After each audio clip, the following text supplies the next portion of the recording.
The invisible side. Our village has one peculiar feature: the cemetery is located right in its center.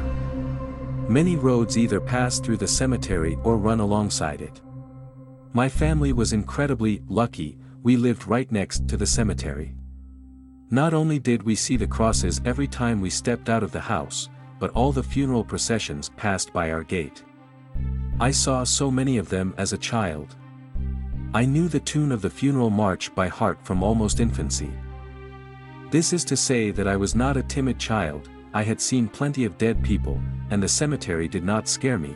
When I was 6 years old, one night I woke up and found my parents gone.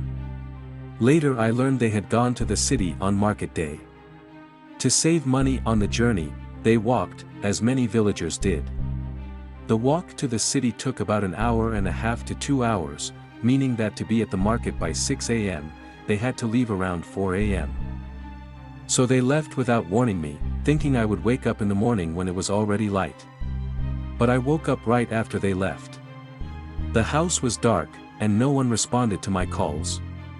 At that moment, I was gripped by such wild fear that I jumped out of bed barefoot and ran to my grandmother's house. She lived 7 houses away.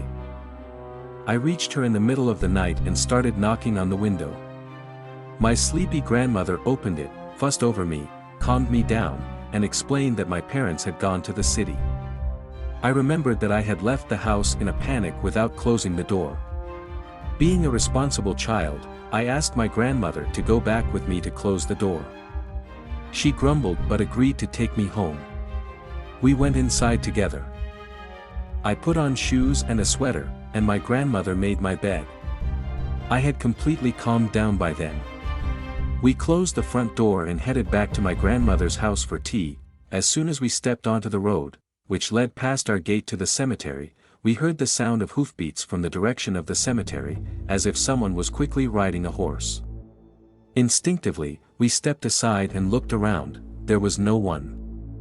But the hoofbeats kept getting closer. Even if we had seen a horse, it would have been strange, because, firstly, it was coming from the cemetery at night, and secondly, no one rode horses in our village in 1993. We stood on the side of the road, looking in the direction of the sounds. My grandmother pushed me behind her and held me with her hand, and I had no desire to peek out.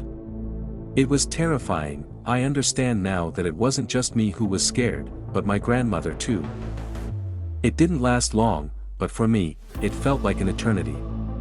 The fear paralyzed all my muscles, even my throat. I could hardly breathe. My grandmother started yelling very loudly, almost screaming, cursing and demanding that the evil force leave us alone. Gradually, the hoofbeats faded away, stopping, by my estimation, just 5 to 7 steps away from us. Without speaking, we quickly headed home. That night became the most intense fear of my childhood. It was then that I realized there is another, invisible side to the world around us.